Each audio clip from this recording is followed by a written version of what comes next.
अमेठी देश की सियासत में इन दिनों इस संसदीय क्षेत्र की काफी चर्चा हो रही है। लोकसभा चुनाव में अभी तक है, लेकिन उसके पहले ही अमेठी की चर्चा हो रही है। इस चर्चा के पीछे बड़ी वजह कांग्रेस के पूर्व अध्यक्ष राहुल गांधी हैं।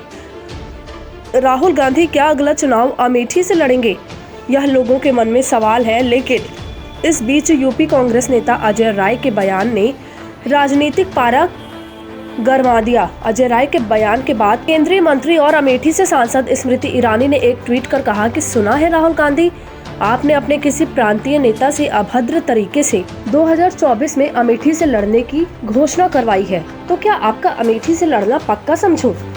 दूसरी सीट पर तो नहीं भागेंगे, डरेंगे तो नहीं। वहीं अजय राय ने केंद्रीय मंत्री को लेकर जो बयान दिया, उसके लिए उनके खिलाफ मामला दर्ज कर लिया गया है। इन सब के बीच यह चर्चा भी शुरू हो गई है कि राहुल गांधी अपनी दादी की राह पर आगे बढ़ेंगे या चाचा संजय गांधी की राह पर।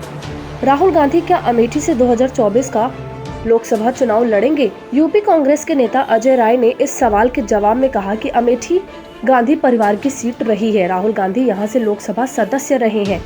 राजीव गांधी और संजय गांधी ने भी इस क्षेत्र की सेवा की है। स्मृति ईरानी यहाँ आती है, लटका झटका दिखाती हैं और चली जाती हैं। अमेठी सीट निश्चित रूप से गांधी परिवार की है और यह रहेगी। हम सभी की मांग है कि राहुल गांधी अमेठी से 2024 का लोकसभा चुनाव लड़े। वहीं अजय राय के बयान पर स्मृति ईरानी ने भी पलटवार किया। गृह मंत्री और अमेठी से बीजेपी सांसद स्मृति ईरानी ने अजय राय के लटके झटके वाले बयान को लेकर राहुल गांधी पर निशाना साधा। उन्होंने कांग्रेस के पूर्व अध्यक्ष से सवाल किया कि क्या वह राय के राहुल गांधी के अमेठी से चुनाव लड़ने की घोषणा को पक्का समझें। ईरानी ने कहा कि सुना है राहुल गांधी जी, आपने अपने किसी प्रांतीय नेता से अभद्र तरीके से 2024 में अमेठी से लड़ने की घोषणा करवाई है, तो क्या अमेठी से लड़ना पक्का समझूं? दूसरी सीट पर तो नहीं भागेंगे। अजय राय के इस बयान पर मामला भी दर्ज कर लिया गया है और 2024 से पहले अमेठी को लेकर बीजेपी और कांग्रेस आमने सामने है।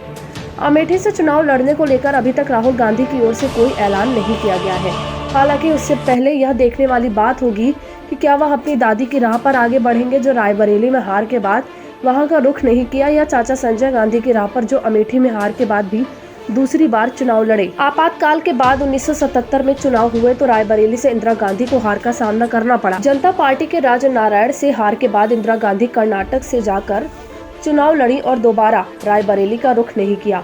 1977 के चुनाव में राजनारायण ने इंदिरा गांधी को 55,000 से अधिक वोटों से हराया था। 1977 में ही अमेठी सीट से संजय गांधी को अमेठी सीट से हार का सामना करना पड़ा। जनता पार्टी के रविंद्र प्रताप ने संजय गांधी को इस चुनाव में हराया था। हालांकि अगला चुनाव वह यहीं से लड़े और संजय गांधी को जीत मिली। 2019 में राहुल गांधी को अमेठी में हार का सामना करना पड़ा। उन्हें बीजेपी की स्मृति ईरानी ने हराया। हालांकि इसी चुनाव में वह केरल की वायनाड सीट से भी लड़े थे और यहां उनको जीत हासिल हुई। वायनाड राहुल गांधी अपने संसदीय क्षेत्र जाते रहते हैं, लेकिन अमेठी से दूरी पर सवाल भी खड़े होते हैं। अब 2024 के चुनाव में देखना होगा कि वह किसकी राह पर आगे बढ़ते हैं। पहले 2014 और उसके बाद 2019 का लोकसभा चुनाव। कांग्रेस के लिए यह दोनों चुनाव किसी बुरे सपने से कम नहीं था और यूपी के लिहाज से तो और भी बुरा। 2019 के लोकसभा चुनाव में कांग्रेस को यूपी में केवल एक सीट मिली, वह भी सोनिया गांधी की रायबरेली से जीत के रूप में। गांधी परिवार का गढ़ कहे जाने वाले अमेठी से राहुल गांधी को हार का सामना करना पड़ता है। यह हार सिर्फ राहुल गांधी की ही नहीं थी, बल्कि कांग्रेस को भी झकझोरने वाली यह हार थी। इस हार के बाद राहुल गांधी का फोकस पूरी तरह वायनाड पर शिफ्ट हो गया। इसके बाद जब इसी साल यूपी के चुनाव हुए, तब भी राहुल गांधी की मौजूदगी को लेकर सवाल पूछे गए। प्रियंका गांधी यूपी चुनाव में एक्टिव थी, लेकिन राहुल गांधी की वैसी मौजूदगी नहीं दिखी। राहुल गांधी इस वक्त भारत जोड़ो यात्रा पर है और इस यात्रा के बीच उनके अमेठी से चुनाव लड़ने की बात शुरू होती है।